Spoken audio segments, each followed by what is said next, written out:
Hello and welcome back to Second Take Podcast. Today I'm with my man Patrick Heffernan. How are we doing today? How are we doing, everybody? Thanks for having me on the show. Anytime. NBA free agency kicked off yesterday, and we are talking about the biggest, hottest stories in the NBA. And we're going to get started with the Los Angeles Lakers. Kicked off free agency with a trade as Russell Westbrook. He's going to enter Los Angeles back in his hometown. Pat, what's your initial reaction to this pickup? I was crazy surprised when I saw this, to be honest. I mean, I saw Westbrook moving from the Wizards eventually, but the Los Angeles Lakers of all teams to pick him up really was crazy. They gave up Kuzma, they gave up Montrezl Harrell, and they gave up, Pope, Yep. Right, and a couple of picks. So, I mean, they're a super team now, and it's going to be crazy. The Western Conference is going to be, stacked. So, I mean, it's going to be very interesting to see what happens. Well, Russell wanted to go to LA a few years ago. Skip Bayless tweeted out that he wanted to go to the Clippers, but obviously that did not end up working out as his ex-teammate, Paul George, made his way over to the basement in LA going to the Clippers. But now he is officially a part of LA, part of the Lakers. He is on the super team, maybe of the West you can consider, with Anthony Davis, LeBron James, and himself. But not only that, they also made some other moves today, signing Malik Monk. They also picked up Dwight Howard, Trevor Ariza, Wayne Ellington, and Kent Bazemore. Pat, obviously a lot of these guys are a little bit past their prime. Oh, and I forgot to mention Carmelo Anthony, but these guys a little bit out of their prime. Do you think that the Los Angeles Lakers have won the first few days of free agency? They made a couple big moves. As you said earlier, you kind of compared it to the Lakers as an early retirement home, and I kind of see it that way too. They have a strong team, and if all these guys were in their prime, I'd say they're real favorites to win the NBA championship. But you really can't count out the teams like the Bucks and the Suns who competed very hard this year and put together a good run. So. I would say that they're a strong team, but I wouldn't necessarily call them favorites just because of their age and possible injuries that could come up throughout the year. Obviously, their age is going to play a factor as the season goes on. Last year, we dealt with injuries, but that might have been just because of the shortened season in which the NBA had to get in as many games as fast as possible, which gave players less rest and less time for travel days. But I just think that Russell Westbrook being thrown into this mix might have lost them the trade. I think a lot of the internet and Twitter and the NBA world thinks that Russell Westbrook going to the Lakers might have been almost a move that hurt them more than it helped them. What do you think about Russell being in there with LeBron and AD? Like you mentioned, Russell, he is a point guard that tries to, spread the ball a good bit. He likes to stack up his assists and rebounds, and he loves to score the ball as well. So he's a versatile guard. But as you mentioned, the way he plays could possibly get in the way with LeBron and AD and their style of offense. So he's been called a stat pattern in his past, but we'll see what happens. He didn't play well with Paul George and Melo. He's been by himself most of his career, besides with KD, obviously early in his career. But it'll be good to see. I don't know if there's going to be any issues or not, but I guess we'll see coming up. It will be interesting to see how the big three in LA kind of meshes together in their first season. Just to kind of wrap up this topic about the Lakers and all this, where do you have them right now to this date? If the season were to start, do you have them in your top four finishing in the West, or you have them out of the top four in the West? Oh, I absolutely have them in my top four in the West, and I'd even go as far to say I'd have them as number one. They'd probably have a very good regular season team. The question is, do they have the durability with all their old players on the team to make a playoffs run? That's the real question. But yeah, there's no questioning that they have a really talented and a team with a lot of depth. I agree. I think they're no doubt top four, but it will be interesting to see how throughout the season the load management is handled and how the big three is going to operate. I think they're not a strong three-point shooting team. And like we said, Carmelo Anthony is out of his prime. Trevor Ariza obviously out of his prime as well. Kent Bazemore, guys who are typically shooters, but again, they're ending their careers off essentially here in LA. You don't know if those legs are going to last an 82-game season. You don't know what the playoffs are going to look like, and you don't know how injuries are going to affect your season. So it's all going to depend just how the season plays out essentially, and if this team can find a way to win games in stretches in which they have load management on their side, you could see this team somewhere in the top 4. And if they go all out, you might see them as the number 1 seed. I guess time will just have to tell. On our next topic, we're going to talk about the Bulls, another team making large moves over in the Eastern Conference. Just the other day, Lonzo Ball signed for 4 years, $85 million. But that's not the news of this free agency anymore. It's now Demar Derozan possibly signing with the Bulls. They're finalizing a deal as we speak, as we're recording this, actually. Pat, what is your first reaction on these big moves over in Chicago? At first, I really liked the moves. I saw Lonzo Ball, DeMar DeRozan. They've got a really young team. Pat Williams, the 4th pick of the last draft. Vucevic. Really, really strong team. But now that I think about it more, I'm not sure about this at all. Really, I'm not. And it just comes down to, will this team be good enough to make the NBA Finals, make the Eastern Conference Finals? And my answer right now is no. It's a talented team, a young team, a good defensive team that can score, put the ball in the basket, But are they going to compete with the Nets, the Bucks, And my answer right now is no. So giving up all these draft picks and having a team this good for, who knows, maybe 2-3 years, is it really worth it? Right now, I don't think it is. So while on paper it does look good for the Bulls, I don't think in the long run this is going to be a good deal for them. Well, ironically, off camera we talked about this, and I was the one who had more doubts than Pat on this Bulls team and where they were going until I heard the signing of DeMar DeRozan. And since then, it has changed my mind completely. Again, DeMar DeRozan looking at a 3-year deal possibly, but not to mention Alex Caruso, he also signed with them in free agency. So looking at their starting lineup, if DeMar DeRozan does indeed sign, we have Lonzo Ball, Zach LaVine running the guards, DeMar DeRozan and Thaddeus Young at the forwards, and like Pat said, Vucevic, he's going to be running the 5. With, again, Kobe White, Alex Caruso, Pat Williams, Troy Brown Jr. as their bench role players right now. But a lot can happen. Trades can happen. And we don't know if DeMar DeRozan has signed. But being very hypothetical here, I think this team is a top 4 in the Eastern Conference with this lineup. I think Lonzo Ball's ceiling is extremely high. I think that the depth that they have at the guard position is going to play an important role in an 82-game season. And I also think that their age is going to play a factor not only this year, but I think for the next upcoming years. Again, DeMar DeRozan contract not finalized, but if he lands in that 3 to 4 year deal, I think this team can make a push, maybe not this year, but in future years. And I think that their age is going to play an extremely crucial role throughout this 82-game season, something we haven't seen in almost 2 years.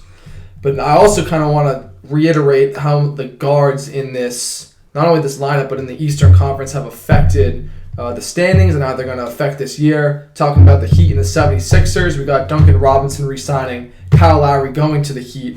This might be a competition between the Heat, the Bulls, the Nets, guard-heavy teams. Pat, right now, I want your 1, 2, 3 teams in the Eastern Conference. Any team, I just want a prediction here. Let's see. Right now, at the number 1 seed, I have to say the Brooklyn Nets, being a healthy team with Kyrie, Kevin Durant, James Harden. You can't overlook that team. They just re-signed Blake Griffin, and just re-signed the center. They got Patty Mills as well. Yeah, they signed Patty Mills, yeah. Bruce Bowen, that's who I was looking for. Yeah, they're healthy. If they're a healthy team, they're a strong team. You can't look past that. Easily my number 1 seed. Number 2 seed, they're coming off a great season, NBA champions, the Milwaukee Bucks, They let go of PJ Tucker, but is that really a huge asset to let go of? Not really. Giannis is in his prime. Middleton and Drew Holiday are great players, and a strong bench makes them a solid pick for number 2. And I think at my number 3 seed, a couple of teams you just mentioned, the Heat are strong, 76ers are strong, and the Bulls will be strong. I'm going to have to go with the 76ers. They picked up Andre Drummond. Who knows how that's going to go? Joel Embiid's going to be starting probably, and he'll be coming off the bench.